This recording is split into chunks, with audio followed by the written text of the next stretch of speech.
बच्चों, कैसे हो आप सब। आज मैं आपके लिए एक हिंदी कहानी लाई हूँ। पर अगर आप मेरी चैनल पर नए हो तो प्लीज़ लाइक, शेयर और सब्सक्राइब करना ना भूलें। तो शुरू करते हैं आज की कहानी। आज की कहानी का नाम है राजू और चोर। राजू और चोर। एक गांव में एक सुंदर सा घर था। इस घर में एक राजू नाम का लड़का रहता था और राजू अपने मम्मी और पापा के साथ मज़े से उस घर में रहता था। अब एक दिन राजू के मम्मी पापा को कहीं बाहर जाना था तो उन्होंने बोला, अरे बेटा, हम लोग बाजू के गांव में जा रहे हैं, तुम घर का अच्छे से ख्याल रखना और तब तक 2 दिन में हम आ जाएंगे।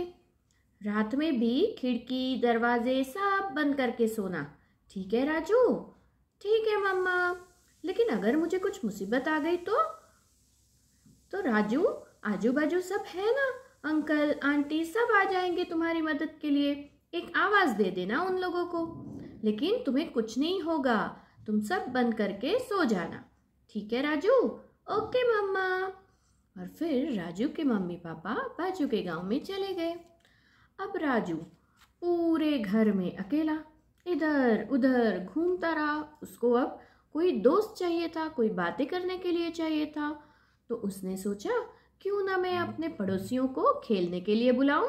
तो उसने बहुत आवाज़ दी, अंकल आंटी आओ मेरे घर आ जाओ, हम सब मिलके खेलते हैं।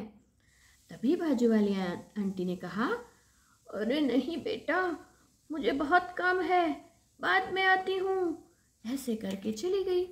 ऐसे ही सब लोग काम में बहुत व्यस्त थे, इसलिए कोई नहीं आया। धीरे धीरे शाम होने लगी, अंधेरा हो गया।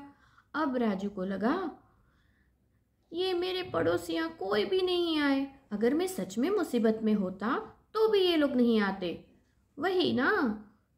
लेकिन फिर उसने सोचा, क्यों ना मैं सबको आजमा लूं कि वो सब आते भी हैं कि नहीं मेरी मुसीबत में। तो राजू ने सोचा, मैं एक मजाक करता हूँ सबके साथ, देखता हूँ सब आते हैं कि नहीं। और राजू ने जोर से चिल्लाना शुरू कर दिया, चोर चोर, अंकल आंटी चोर, आ जाओ मेरे घर पे, मुझे बचाओ, चोर चोर। अब ये आवाज़ सुन के सब पड़ोसियाँ डर गए। अंकल डंडा लेकर आ गए, उसका एक दोस्त भी आ गया, आंटी भी आ गई। कहाँ है चोर, कहाँ है चोर, लाओ मारो उसे, कहाँ है चोर।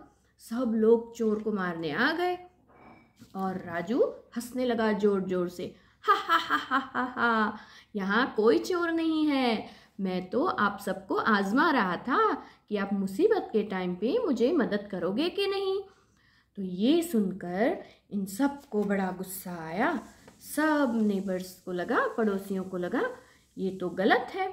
सबने बोला, अरे राजू, ये तुमने गलत किया है, जब सही में कुछ हो मुसीबत तभी ऐसे आवाज़ लगानी चाहिए, हम सब डर गए थे। करके सब वापस चले गए। अब राजू को लगा, उसे तो बड़ा मज़ा आने लगा ये सब चीज़ों में, तो उसने फिर से मजाक खेला। 1-2 घंटे बाद फिर से वो चिल्लाने लगा, अरे कोई घुस आया है मेरे घर में, मुझे बचाओ बचाओ, कोई आ गया है मेरे घर में, आओ। फिर से सब लोग आ गए और फिर से निराश होकर चले गए। अब सब पड़ोसियों ने सोचा कि अगर अब की बार राजू हमें बुलाएगा तो हम उसके घर में नहीं जाएंगे, और सब सो गए। और उसी रात राजू के घर में सच्ची में एक चोर घुस आया। अब राजू बहुत डरने लगा और उसने अब सच में आवाज़ लगाई, अरे अंकल आंटी प्लीज़ आ जाओ, मैं सच बोल रहा हूँ, इस बार सच में चोर है, आ जाओ। लेकिन कोई भी नहीं आया उसकी मदद के लिए, क्योंकि सबको लगा कि वो ऐसे ही झूठ बोल रहा होगा। और यहाँ चोर आके उसके घर में से सब कीमती सामान ले गया और वो चला गया। और राजू घर में रोता रहा और रोते रोते उसे बहुत पछतावा होने लगा, अरे मैंने क्यों झूठ बोला, अब मेरी कोई बात नहीं मान रहा है और ऊपर से मेरे घर में से कीमती सामान ले गया सब ये चोर, अरे मैं आज के बाद कभी भी झूठ नहीं बोलूँगा। उसने अपने आप से वादा किया कि मैं अब झूठ नहीं बोलूँगा।